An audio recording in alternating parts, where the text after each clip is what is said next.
So if you're new here, and there's a lot of new people creating new wallets and getting tokens from all over the place, and they're joining for the first time, they're wondering what the hell is Koinos. They've read some stuff online, but here is some stuff to help you understand it from the very beginning.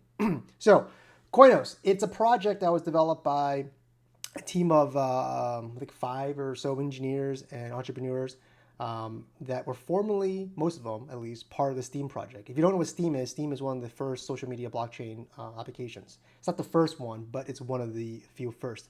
And they learned a lot of things about users who have a lot of demands for blockchain. In fact, there's probably more users at any given time on Steemit than any other blockchain. And so when you have a lot of users, things break. And when things break, you have to fix them. So they have a lot of experience in this field. So they developed Steam, they developed Koinos, and when they developed Koinos, the entire idea was to give people free use access. So the reason why this came about was because when Steam first launched, people were trying to join the platform, but it costs money to create accounts. And so automatically, when things start to rise, the costs start to increase. And so they felt that cost was a barrier to entry for a lot of people. So they tried to eliminate that. And through many, many, many attempts, they've created systems in which Steam was more accessible. They took those ideas and they brought them into a project called Koinos, launched a virtual machine, made it smart contract compatible, and bam, you really have Koinos just based on that little short story. Now, what I like to tell people about Koinos is that it's a layer one blockchain. It's on its own, and it's doing it without any VC fundings. And these are important things about Koinos. And the reason why is because when you have a blockchain that's launched with VC funding, what tends to happen is that the VC wants their money back. They want return on their investment, which means that they want to have some cash flowing, which means that they'll force you to do things that you may not necessarily want to do. And when you don't have VCs, you're not held to that standard that VCs require of you, which is to return money on their investment. And so what they've done is basically spent 3 years, or maybe it was 2020, they launched 2022. So two years of their lives building the Koinos blockchain. And they did this without any funding. These guys just basically took a pause in their life, built this thing, delivered it to the world, gave it to the world. They didn't do an ICO or anything like that. And if you ever wonder why there's not a lot of money to do certain things, it's because there's no VC funding. But without VC funding, it doesn't mean that you're dead in the water without any funds. What you end up getting is communities that come up with solutions to make things happen. And so, for example, Hulian is creating a kind of a public funded pool that can help move development on the Koinos blockchain. And the way it happens is that people mine through his system, and certain amounts of money is left behind from the mining rewards, and that pool is being used to help promote the development of Koinos features, native blockchain items. For example, one of them that's recently created by Hulian himself was the new token standard that allows the coin token to have allowances. And if there's other people out there who believe there's more things they can do to improve the Koinos core blockchain, then they can go to this governance system, ask for some money, say, hey, I want a couple of currency, whatever it ends up being, to build this feature out. If people like it, then they can vote on it and he can get paid through that system. That's just one of the many ways. But obviously, you have people who are just enthusiastic about the blockchain and they may do things for free entirely. You also have the Koinos core development team, which is still in existence, and they want to just push things off more to the community. And obviously, the community has to grow on its own 2 feet, and therefore they should really take initiative to grow the blockchain themselves. So that's man, I really went on a tangent there about VCs. It's not a bad thing that VCs don't exist on the core Koinos blockchain. I'm not against VCs. It's just there's a time and place for them. And things like Koinos Social, for example. Koinos Social doesn't have any VCs. I believe CoinDX doesn't have any VCs. They did sell a support token to the community, so perhaps the communities are VCs. That's probably a good way to look at it, because if we look at this landscape of how the community is involved, they are the largest token holders. I mean, it's kind of the fact that they hold all the tokens. The community holds 100% of the distribution of tokens right now.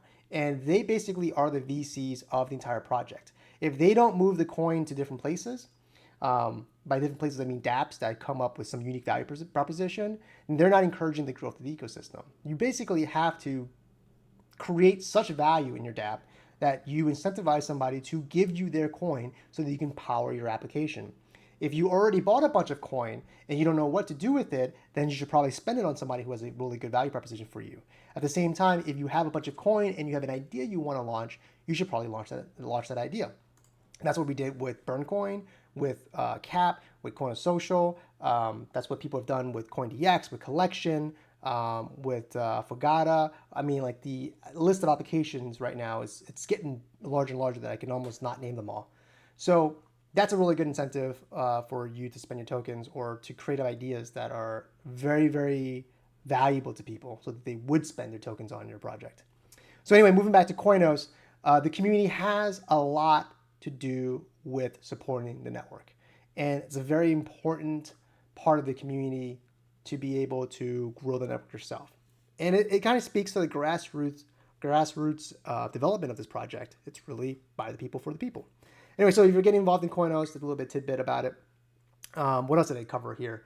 There's some basic technical stuff, right? Like people want to know, it's layer 1. Yes, it's got a virtual machine. Yes, it's using Wasm as a virtual machine.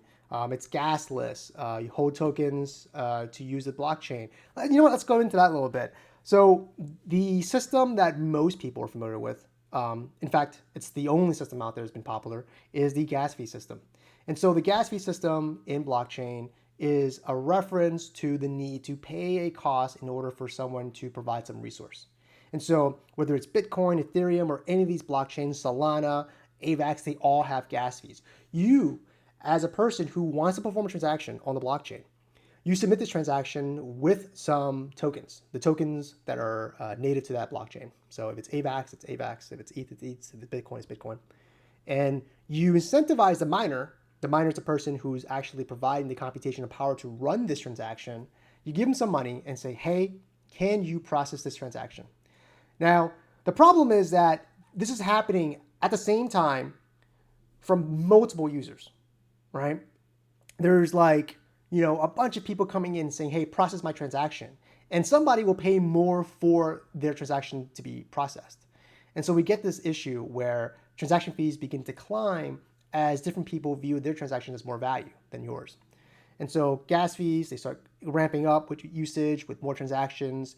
You get people who are really, really trying to push the transaction forward, so they'll pay a higher price. And then you have these creations of MEV bots and all these other crazy things. But nonetheless, when you pay that fee, you lose some token.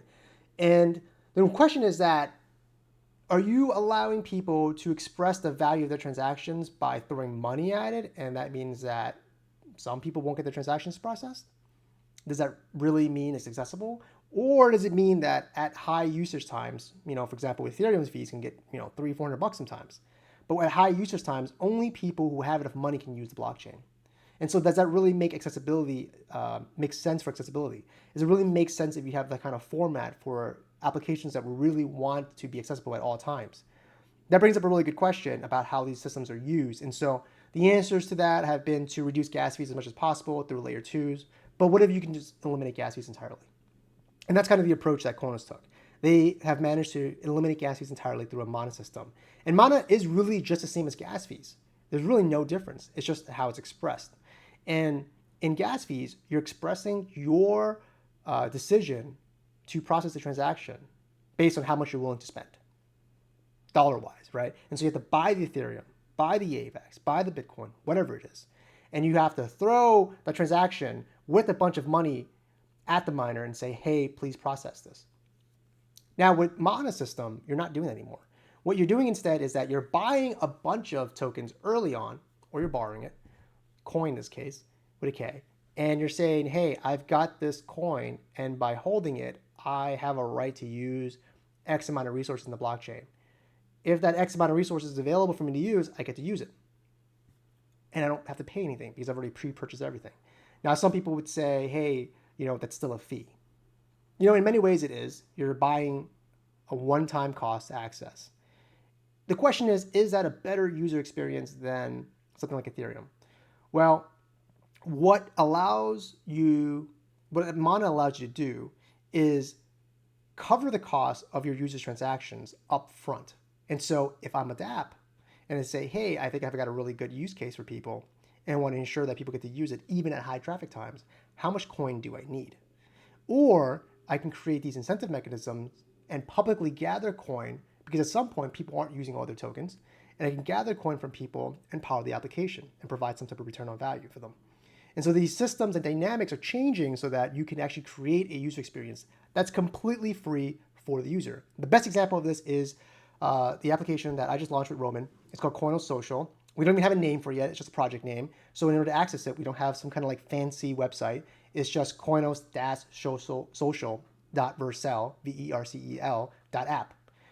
And you'll be able to, as a Web2 user, even if you're Web3, sign up for an account, start posting, and everything is built on chain. Everything is built on chain, back end at least. Smart contract powered and a traditional Web2 front end connected through an API to the Koinos API.